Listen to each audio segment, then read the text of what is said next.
Bonsoir à toutes et tous.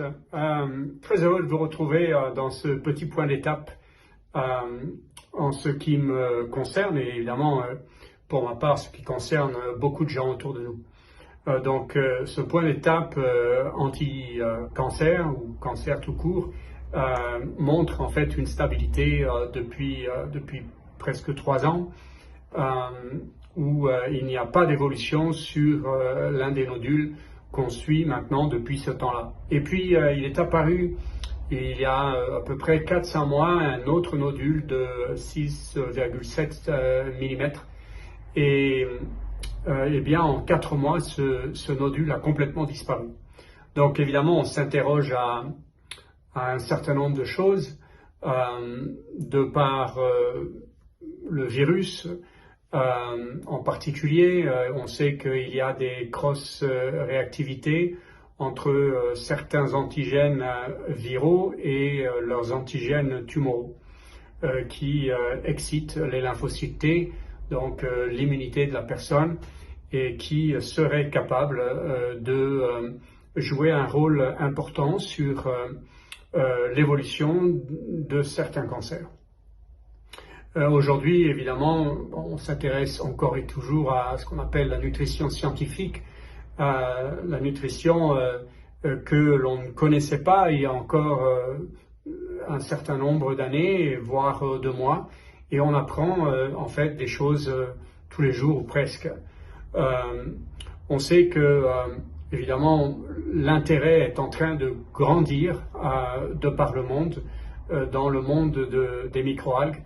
Et aujourd'hui, on commence à avoir des réponses sur différentes microalgues, qu'elles soient rouges, bleues, vert, marron, avec des propriétés antibactériennes, antitumorales, antivirales bien sûr, anticoagulantes et bien sûr antioxydantes. Je suis particulièrement emballé par ce qu'on est en train d'apprendre.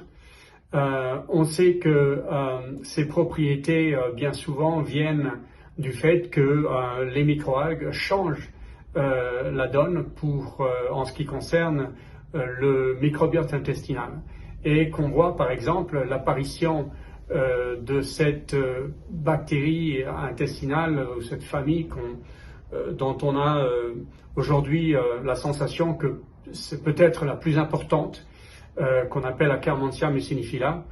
Ça vient du mot mucin, ou mucin en anglais, et qui fabrique cette Akkermansia à partir de cette protection visqueuse qu'on a autour de notre intestin. Et on s'aperçoit aussi que les gens malades ont un niveau d'Akkermansia relativement bas, ou le contraire, les gens qui ont une très mauvaise approche nutritionnelle ont un niveau, une concentration d'Akkermansia relativement basse qui donne aujourd'hui et qui amène à pas mal de maladies. Et on voit des gens qui ne répondent pas ou très mal au traitement, souvent en regardant leur niveau d'Akkermansia qui est très bas, et en relevant celui-ci, eh bien, on arrive à faire répondre des gens au traitement auxquels ils ne répondaient pas quelques mois avant. Donc aujourd'hui, l'intérêt évidemment grandit, la passion grandit en moi, mais la passion grandit chez Xelis, puisque ils se sont donnés maintenant complètement à corps et à flot pour essayer de découvrir ce qu'on peut vraiment faire avec le monde de la microalgue. Et c'est une passion totalement partagée.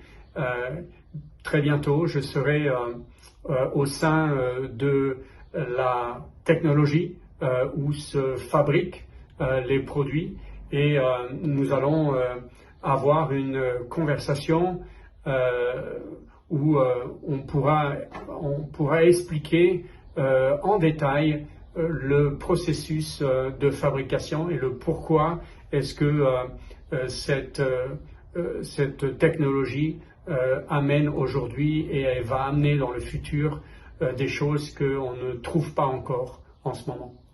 Voilà, je suis très heureux encore une fois de partager ces informations avec vous.